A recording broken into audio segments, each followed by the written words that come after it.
புதுக்கோட்டை மாவட்டம் அரிமளம் ஒன்றியம் கீழா நிலக்கோட்டையைச் சேர்ந்தவர் மாணவி நவதாரணி.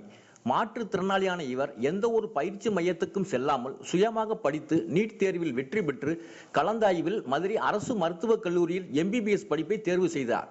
உடல் வளர்ச்சி குறைவான நிலையில் உள்ள மாணவி நவதாரணிக்கு மாற்றுத்திறனாளிகள் பிரிவில் மருத்துவம் இடம் கிடைத்திருந்தாலும் சாதிக்க உயரம் தடையில்லை என்ற வெற்றி சிந்தனையோடு உழைத்து இன்று மதுரை மருத்துவக் கல்லூரியில் முதலாம் ஆண்டு மருத்துவ மாணவியாக அடியெடுத்து வைத்துள்ளார் நவதாரணி.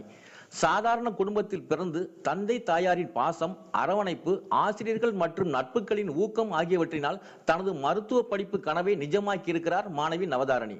மேலும் படிப்பில் மட்டுமல்லாது விளையாட்டு, கலை என பல துறைகளிலும் சிறப்பு பெற்ற நவதாரணி மாநில அளவில் விளையாட்டுப் போட்டியில் பங்கு பெற்றும் சாதித்திருக்கிறார். முதலாம் ஆண்டு மாணவியாக மதுரை மருத்துவக் கல்லூரிக்குள் நுழைந்த மாணவி தனது அனுபவங்களை நம்மிடம் பகிர்ந்து கொண்ட போது, நவதாரணி கிளாநிலைக்கோட்டை புதுக்கோட்டை மாவட்டத்திலேருந்து வரேன்.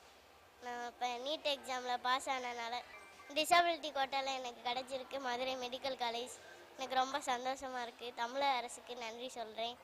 இந்த மாதிரி நான் நிறைய நேஷ்னல் பேட்மிண்டன் அத்லெட் எல்லாத்துலேயும் வின் ஆகியிருக்கேன். அப்புறம் என்னோடய ஃபேமிலி மெம்பர்ஸ் எல்லாருக்கும் ரொம்ப தேங்க்யூ. ரொம்ப சப்போர்ட்டாக இருந்தாங்க. எல்லாருமே கிண்டல் பண்ணுவாங்க, கேலி பண்ணுவாங்க. அது எதுவுமே நான் எதுவும் பெருசாக எடுத்துக்க மாட்டேன். இப்போ நான் ஃபஸ்ட் இயர் காலேஜ் சேர்ந்துருக்கேன். இன்றைக்கி தான் என்னோடய ஃபஸ்ட் இயர் காலேஜ். அதுக்கடுத்து நியூராலஜிஸ்ட் படிச்சுட்டு IAS படிக்கிறேன். சிறு வயதில் தம்முடைய உடல் வளர்ச்சி குறித்து கேலி செய்தவர்கள் மத்தியில் அதனை பொருட்படுத்தாது சாதிக்க உயரம் ஒரு தடையில்லை என்ற வைராக்கியத்துடன் இன்று மருத்துவ மாணவியாக உயர்ந்துள்ள நவதாரணி ஓர் முன்னுதாரணம் என்றால் அது மிகையில்லை. தூர்தர்ஷன் பொதிகை செய்திகளுக்காக மதுரையிலிருந்து S. ரகுராஜா.